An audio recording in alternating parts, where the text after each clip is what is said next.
বাংলাদেশের প্রত্যেকটা জনগণকে উদ্দেশ্য করে বলতেছি, আমরা আমাদের অধিকার ছিনিয়ে আনার জন্য, আমাদের স্বাধীনতাকে ফিরিয়ে আনার জন্য হিন্দু মুসলিম ভেদাভেদ ভুলে গিয়ে, সুন্নি ওয়াহাবির ভেদাভেদ ভুলে গিয়ে, চরমনাই হেফাজতের ভেদাভেদ ভুলে গিয়ে, আওয়ামী লীগ বিএনপির ভেদাভেদ ভুলে গিয়ে আমরা সকলে একত্রবদ্ধ হয়ে মাঠে নেমে পড়ব এবং শরীরের রক্তের শেষ বিন্দু টিকে থাকা পর্যন্ত আমরা আমাদের অধিকারের জন্য, স্বাধীনতার জন্য আমরা লড়াই করে যাব ইনশাআল্লাহ।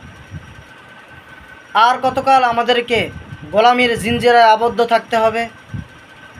আর কতকাল আমরা স্বাধীনভাবে কথা বলতে পারবো না? আর কতকাল এভাবে আমাদের অসহায় মা বোনদের বুক খালি হবে? আর কতকাল অসহায় আমার ভাই বোনদের রক্ত নিয়ে চিনিমিনি খেলা হবে? আমরা কি আমাদের অধিকার ব্যাপারে কথা বলাও কি আমাদের অপরাধ? আমরা কি স্বাধীনভাবে চলতে পারবো না? স্বাধীনভাবে কোনো কিছু বলতে পারবো না? এই জন্যই কি আমরা দেশ স্বাধীন করেছি? আমাদের বুকের তাজা রক্ত ঢেলে দিয়েছি? হাজার হাজার মা বোনদের বুক খালি করেছি?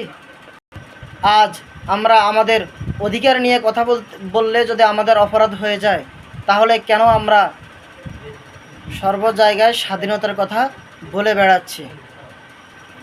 যারাই আজকে বড় গলায় স্বাধীনতার স্লোগান দিচ্ছে, ঠিক তারাই আজকে আমাদেরকে আমাদের অধিকার থেকে বঞ্চিত করতেছে, আমাদের স্বাধীনতাকে ক্ষুণ্ণ করতেছে।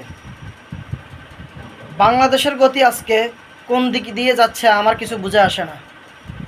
আমাদের টাকা দিয়ে তারা চলে এবং আমাদেরকে আমাদের অধিকার থেকে তারা বঞ্চিত করতেছে। আজকে রাষ্ট্রীয় বড় ব্যক্তিবর্গরা তারা আজকে জনগণের কথা ভাবে না। কিভাবে তারা তাদের পকেট গরম করবে এবং তাদের ব্যাংকের মধ্যে লক্ষ কোটি টাকা জমা করবে এবং আমাদের রাষ্ট্রীয় টাকাকে বিদেশে পাচার করবে এবং বড় বড় তাদের নামে দালান কোঠা বানাবে, সে নিয়ে তারা ব্যস্ত থাকবে। আজকে তারা জনগণের কথা ভাবে না, জনগণের অধিকারের কথা ভাবে না। আর এভাবে যদি আমাদের রাষ্ট্র পরিচালনা হতে থাকে, তাহলে কিছুদিন যেতে না যেতেই আমরা গোলামির শিকলে আবদ্ধ হয়ে যাব এবং অন্য রাষ্ট্রের প্রতি আমাদের দ্বারস্থ হতে হবে।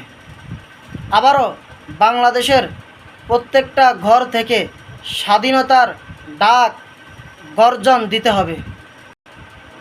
তাই আমাদের রাষ্ট্র আজকে স্বাধীন হওয়ার পরেও আমরা স্বাধীন না। সারা বিশ্বের মধ্যে আমাদের বাংলাদেশের মানচিত্রকে যেমন আমরা উজ্জীবিত করেছি স্বাধীনতার নাম দিয়ে, ঠিক সেই স্বাধীন দেশে বসবাস করে আমরা পরাধীন হয়ে আছি। তাই সকলকে আমি আকুল আবেদন করতেছি, আপনাদের কাছে যা আছে আপনারা তা নিয়ে মাঠে নেমে পড়ুন। বুকে হিম্মত আর সাহস নিয়ে শরীরের শেষ বিন্দু রক্ত ফোটা থাকা পর্যন্ত আপনারা আপনাদের স্বাধীনতার জন্য, আপনাদের অধিকারকে ছিনিয়ে আনার জন্য লড়াই করতে থাকুন।